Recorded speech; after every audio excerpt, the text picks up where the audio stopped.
Estamos con Luis Alberto Zamora, nutricionista. Buenos días. Buenos días. Bueno, sabemos qué es la ortorexia. Explíquelo usted, por favor.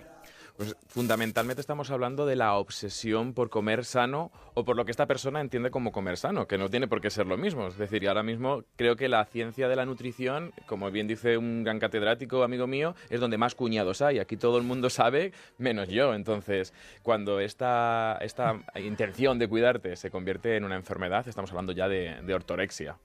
Cuando, bueno, es tal la obsesión que te controla la vida realmente, ¿no? Te controla la vida y te controla las emociones. Es decir, estamos ya hablando de que muchas veces depende tu estado psicológico de cómo estás comiendo. Entonces, estamos ya hablando de algo que es serio. Ya pasamos la frontera de me quiero cuidar a la comida controla mi vida y cómo soy. Y entonces ya ahí es cuando aparecen los problemas psicológicos, ¿no, María Jesús? Sí, efectivamente. Es curioso porque, claro, esto está muy enmascarado y entonces a consulta no nos llegan específicamente diciendo que tenemos un trastorno de ortorexia, pero se confunde con otra serie de síntomas muy característicos para nosotros. Por ejemplo, los vemos en personas con perfiles obsesivos, incluso en TOC. Personas que tienen un poquito de trastorno obsesivo compulsivo, y la alimentación, digamos que es otra parte dentro de sus obsesiones, ¿no? Lo vemos, por ejemplo, en personas que tienen hipocondrias, que tienen miedo a morir, miedo a que les pase algo a los hijos, a no ser buenos padres, pero también en parejas que de repente te vienen porque el marido o la mujer ve algo raro en la otra persona y al final termina siendo un poquito esta obsesión, y sobre todo lo que se ve dentro de los trastornos de la conducta alimentaria en tipos restrictivos, es decir, está como muy enmascarado, está más aceptado socialmente, se supone que es un tipo de alimentación como mucho más sana, y esta gente lo que hace es que empieza a justificar sus restricciones, ¿no? Empieza a dejar de comer determinados alimentos, nutrientes que por otra parte son absolutamente esenciales y básicos, y llega un momento que supone un problema a nivel físico importante, a nivel psicológico emocional realmente muy trascendente. Fíjate que si un adulto tiene un poquito unas defensas porque dices, hombre, productos lácteos van a dar cáncer y tal, pero un adolescente, un joven, no.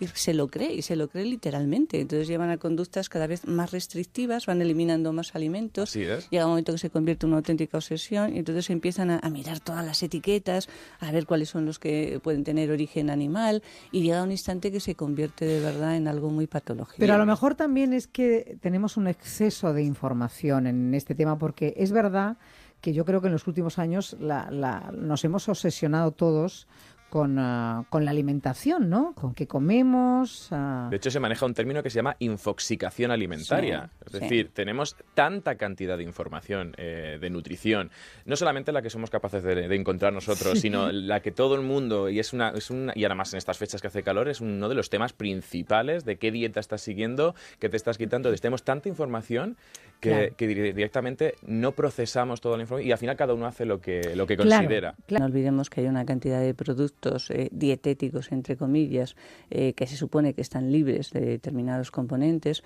que al final los ponen como si fuera la panacea y como si todo el mundo lo tuviera que tomar, y sin duda ahí esa fuerza económica está detrás de muchas de estas campañas. Ayer me recordaba Rosa Montero en la entrevista que hace muchos años hubo un informe que hablaba de lo negativo que era el aceite de oliva. Y eso había un informe que se había encargado con unos intereses comerciales detrás. Claro, y al final todo esto ¿en qué se traduce? Estamos hablando de que la ortorexia es un trastorno que se calcula que entre 2 y 3 de cada 10 personas pueden padecer ortorexia. Es decir, no olvidemos que al final todo esto no se trata de estar o no estar delgado, son gente que limita muchísimo su vida social. Es decir, porque ya no van a ningún sitio. Claro, no van a ningún sitio donde haya comidas que ellos consideran que no son las que se tienen que comer. Es decir, personas que se empiezan a aislar socialmente, y no hablemos ya nutricionalmente que pueden padecer malnutrición porque dejan de comer determinadas cosas. Es decir, la moda que hay ahora, la que me preocupa, contra los lácteos, porque nos están diciendo, no, es que calcio hay en otras fuentes. Bueno, lo habrá, pero ojo a ver cómo lo absorbes. Dentro de unos años esto se va a traducir en una pandemia de osteoporosis en la población. Claro, porque el problema es que cuando son adultos, dices, el daño está ahí, es importante, pero cuando estás en una fase de crecimiento, como es la adolescencia, donde se está configurando todos tus órganos, todo tu esqueleto, las consecuencias pueden ser tremendas, pero es verdad que entra muy dentro de esa sociedad de consumo. Es decir, si nos vamos a países del tercer mundo, probablemente pocas personas tengan ortorexia, y desde luego los jóvenes y adolescentes adolescentes, son unas personas, están en la diana ahora mismo de este tipo de campañas, pero ojo, también estamos viendo mujeres de mediana edad muy preocupadas y la gente puede decir, ¿y cómo lo detectamos? Pues una preocupación excesiva, es decir, cuando empiezan a ver todas las etiquetas, qué es lo que tiene, qué es lo que no tiene, cuando empiezan a restringir cada vez más. Bueno, yo miro las etiquetas, María Jesús, tú me ves muy mal. No de forma obsesiva. Yo quiero saber. Y otras de forma obsesiva, de tal manera que estás buscando ahí, que empiezas a eliminar, y esta gente al final pues toma frutas, verduras y poco más. Lleva. Pero fijaros, es otro de los, un ejemplo muy claro de lo que hemos vivido, ¿no? Hemos vivido el boom del aceite de palma. Y decíamos, para dejar zanjada la pregunta anterior, ¿cuándo hay un problema? Cuando mirar una etiqueta empieza a limitar tu vida y hay un sufrimiento, ¿no? Es decir, o sea, que ahora no pensemos que mirar una etiqueta es que somos ortoréxicos, no. Yo creo todo lo contrario. Claro, cuando esto ya quieres información. Hay detrás un ataque de ansiedad, una demás, vale. Y el aceite de palma, que no es malo per se, en sí no es malo, sino el que consumimos actualmente, que viene tratado, viene hidrogenado, y lo que es perjudicial es el exceso de consumo. Es decir, que eso es otro de los mensajes que tenemos que dar para evitar la ortorexia, que esto no es comer o no comer, sino el exceso de consumo o la deficiencia de consumo, se relacionaba con aumento de riesgo cardiovascular. Pero porque el que estamos consumiendo es hidrogenado y se comporta de una manera determinada. Es decir, son aceites de palma procesados. Entonces, no todo el aceite de palma es malo y el aceite de palma aporta algo esencial, que es el ácido palmítico, y tenemos que tomarlo. Sí. Tratar de evitar no significa eliminar, y tratar de evitar no significa que si yo me voy a un cumpleaños y tengo que tomar un trozo de tarta... Un pavo, pues a veces, pues oye, pues un pavo de esto que te viene al vacío, pues yo... Cuando una persona tiene ortorexia es que cuando hace un desliz, entre comillas, ya no vive. Es decir, está automáticamente pensando, si a lo santo me lo he tragado, fíjate las consecuencias que voy a tener, me voy a poner fatal, malísima y tal. Este es el problema fundamental. Son gente que al día gasta más de 3 horas programando lo que va a comer.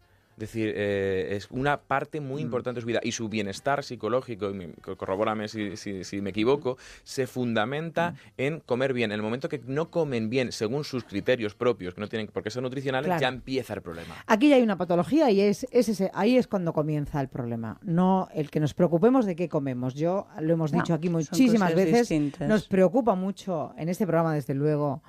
Hemos procurado dar toda la información respecto de la alimentación, lo importante que es para la salud, eso es evidente, el cómo comemos, el qué comemos, evidentemente. Y si es posible, no con la tableta delante, niños y niñas, que coméis todos ya con la tableta y el móvil delante. Hoy leía por ahí un artículo que me lo tengo que leer con detenimiento porque me parece a mí que eso no es muy bueno. Sí, pero ahí hay un tema. Hay que concentrarse y disfrutar de la comida. Claro, pero hay un tema que ser conscientes de lo que se está haciendo.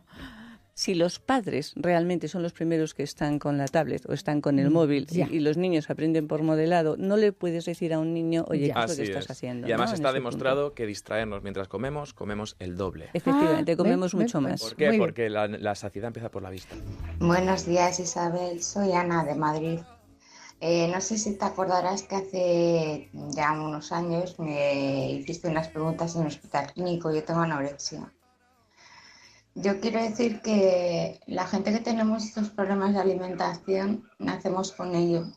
Tenemos una semilla y unos detonantes que hacen que se manifieste.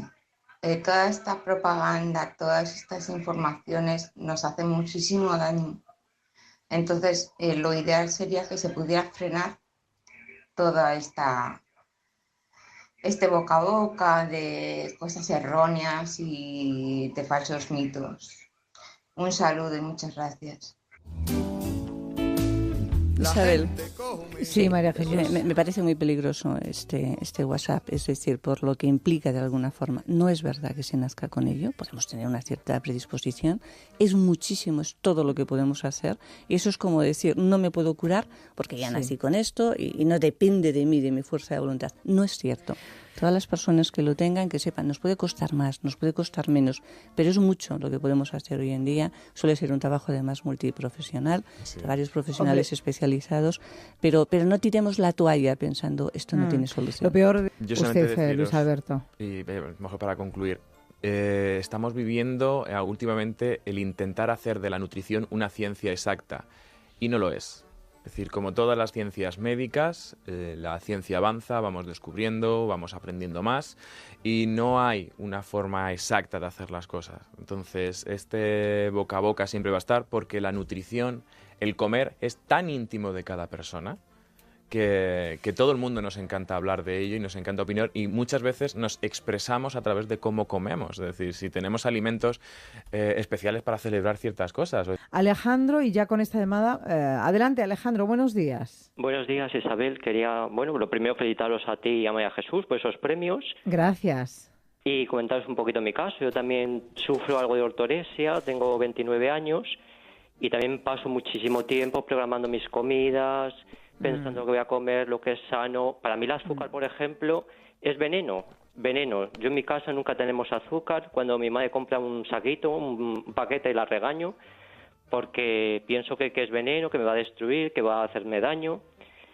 Y bueno, es un problema que me está afectando ya porque tengo muchísimas discusiones con mi familia, sobre todo con mi madre, que es la que cocina en casa, puesto que la vuelvo loca porque siempre estoy planificando los menús, diciéndole qué tiene que hacer, cómo lo tiene que hacer. Y claro, genera pues bastantes conflictos. Sí. Y es lo que más me duele, tener que volver loca a mi madre con mis obsesiones, porque realmente sí, es un trastorno muy obsesivo, porque es algo que te centras en una idea y estás ahí dándole vueltas, y como alguna gente se obsesiona con otras cosas, pues nosotros con la alimentación sana. Pues ya es un principio el saber, el darte cuenta de que tienes un problema y es paradójico que algo que tiene que ser un placer esté siendo fuente de conflicto como es la comida. A ver, Luis Alberto y María Jesús. Él lo has dicho muy bien, es una conducta obsesiva, se ha radicalizado por completo, que es lo que le hace estar ahora mismo en confrontación con su madre y un poco con el mundo. Es decir, no puede pasar la comida, la alimentación, a ser el eje prácticamente de nuestra vida y de nuestra existencia. ¿Qué es lo fundamental aquí que podríamos deducir de todo esto? La importancia de hábitos saludables. Y el hábito más saludable de todo es el equilibrio emocional. Es decir, si tenemos una buena autoestima, tenemos confianza, tenemos seguridad en nosotros mismos, seremos capaces además de discriminar, de tener un criterio propio, de no estar pendiente de cómo me van a ver los demás, qué será, qué es lo que no será, pero estemos muy atentos. Cualquier cosa que nos preocupe más allá de lo necesario, puede ser la alimentación o cualquier otra historia, cualquier cosa que se convierta en una obsesión, muchas veces necesita ayuda y necesita tratamiento psicológico para poderlo superar, porque lo contrario lo que haremos será negar la realidad.